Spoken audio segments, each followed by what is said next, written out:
Hello, my name is Shivani Sharma. I am basically from Aligarh, Uttar Pradesh और I am preparing for the UPSC Civil Services Examination 2022. फिर अभी मेरी recently graduation हुई है, मैंने engineering करी है इलेक्ट्रॉनिक्स में। मैं शेयरिंग में रहती हूँ, मेरी रूममेट है साक्षी और ये डबल बेड्स हैं, एक मेरा है और एक मेरी रूममेट का है। ये हम लोग की सेल्फ है, ये जो नीचे वाली है ये मेरी है, ये सारी बुक्स जो है मेरी है और ये ऊपर वाली जो है वो उसकी है, ये उसकी बुक्स हैं सारी की सारी। ये मेरी NCERTs हैं सारी और न्यूज़पेपर हम लोग पढ़ते हैं जो हम लोग ऊपर रख देते हैं पढ़ने के बाद। ये टेबल एक्चुअली मेरी रूममेट की है लेकिन हम इसको स्टफ़ के लिए यूज़ कर लेते हैं, वो स्टडी टेबल पे पढ़ती है। और ये टेबल मेरी है, ये AC हम लोग का लगा हुआ है और ये कबर्ड है हम लोग की, एक मेरी रूममेट की कबर्ड है, दूसरी कबर्ड मेरी है और ये हम लोग का अटैच बाथरूम एंड वॉशरूम है। विंडो भी है यहाँ पर, बहुत बड़ी विंडो है, जैसे बाहर का पूरा व्यू दिखता है। वेंटिलेशन का कोई इशू नहीं है बिकॉज विंडो हम लोग खोल के रखते हैं मैक्सिमम टाइम। एंट्री मत करना, थोड़ा बता दीजिए। ये कबर्ड्स हैं, मैंने भी आपको बताया। ये कबर्ड्स हैं, ये मेरी कबर्ड है, ये मेरी रूममेट की कबर्ड है और इसके अलावा ये हमारा बाथरूम है और अटैच वॉशरूम है, वॉशरूम। और ये हम लोगों ने मैप्स लगा रखे हैं, ये फिजिकल मैप है इंडिया का और वहाँ पे हम लोगों ने वर्ल्ड का फिजिकल और पॉलिटिकल मैप दोनों लगा रखे हैं। ये हमको PG में ही प्रोवाइड करके दिए गए थे, हम लोगों ने बाहर से नहीं लिए, हमको PG में ही दिए गए थे तो हम लोगों ने उसी के साथ इसको कंटिन्यू किया। ओके। हेलो दोस्तों, आप सभी को नमस्कार और आप सभी का स्वागत है हमारे YouTube चैनल पर। दोस्तों, जैसा कि आप देख रहे हैं अभी मैं करोल बाग में हूं और जैसा कि आप करोल बाग के बारे में जानते हैं और राजेंद्र नगर के बारे में जानते हैं या UPSC एस्पिरेंट रहते हैं और आज हमारे साथ शिवानी शर्मा है जो UPSC की प्रिपरेशन करती है, जो बेसिकली ओल्ड राजेंद्र नगर में प्रिपरेशन करती है। तो मैम, आपका नाम सबसे पहले बताइए। मेरा नाम शिवानी शर्मा है और मैं अलीगढ़ उत्तर प्रदेश से हूँ। मैम, सबसे पहले आप दिल्ली में कब आए? मैं सिर्फ 2 महीने से दिल्ली में रह रही हूँ बिकॉज मेरी ग्रेजुएशन अभी कंप्लीट हुई है 21 में, तो मैं तभी ग्रेजुएशन के बाद ही दिल्ली में शिफ्ट हुई हूँ।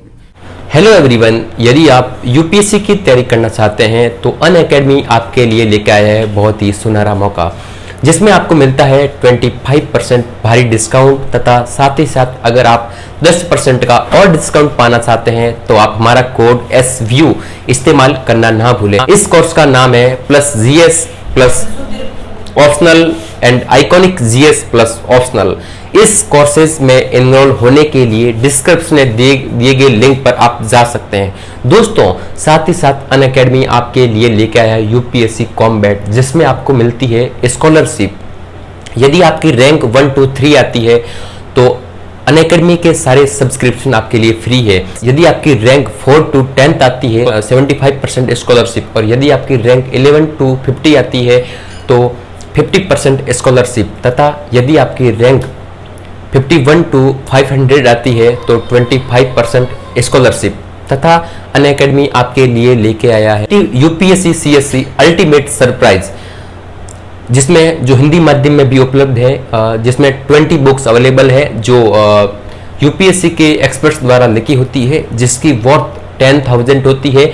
इसमें UPSC का 100% कोर्स कंप्लीट हो जाता है तथा इसमें previous years question paper and updated current affairs भी होती है तथा साथ ही साथ और भी बहुत कुछ है। इन सारे कोर्सेज में एनरोल होने के लिए डिस्क्रिप्शन में दिए गए लिंक पर जा सकते हैं और 10% का और डिस्काउंट पाना चाहते हैं तो आप हमारा कोड SVU इस्तेमाल करना ना भूलें। जिस टाइम आप गांव में थे अभी दिल्ली में आए हो, किस प्रकार का फील हो रहा है आपको? ऐसा कुछ फील नहीं हो रहा है बिकॉज मैं हमेशा से ही हॉस्टल में रही हूँ और मैंने अपनी इंजीनियरिंग भी हॉस्टल में रह के करी है, तो कुछ बहुत ज़्यादा नया नहीं था। लेकिन बस स्पेस का मेरे को थोड़ा इशू दिल्ली में, क्योंकि ऑब्वियसली रहते हैं हम लोग हॉस्टल्स में रहते हैं, बहुत ज़्यादा बड़े स्पेस में रहते हैं, तो स्पेस का थोड़ा सा इशू था क्योंकि यहाँ पे बहुत क्राउडेड हो जाता है। तो बस इसके अलावा और कोई इतना दिक्कत नहीं थी। मैम, आपका क्या टाइम टेबल रहता है कि मॉर्निंग से लेकर और लेट नाइट तक? टाइम टेबल मेरा 5 AM स्टार्ट होता है बिकॉज मेरी 6 to 9 AM मेरी क्लास रहती है, तो उसके बाद 9 to 10 मेरा ब्रेक रहता है, एक ब्रेकफास्ट ब्रेक। उसके बाद 10 to 1 3 घंटे का एक स्लॉट रहता है। उसके बाद में 1 to 2 हमारा लंच ब्रेक हो जाता है। उसके बाद 2 to 3 मैं 1 घंटे का एक नैप लेती हूँ, एक रेस्ट होता है। उसके बाद में 3 to 8 और 8:30 ये एक 5 to 5:30 कॉन्टिन्यूस एक स्लॉट रहता है। उसके बाद 11 PM में सो जाती हूँ बिकॉज मेरे को 5 बजे उठना पड़ता है। मैम कहीं ना कहीं कहा जाता है कि यूपीएससी में कोचिंग एक मार्गदर्शक के रूप में कार्य करती है। आपने कोई कोचिंग ज्वाइन की है और या कोचिंग ज्वाइन नहीं करनी चाहिए, इसके संदर्भ में आप क्या कहना चाहेंगे?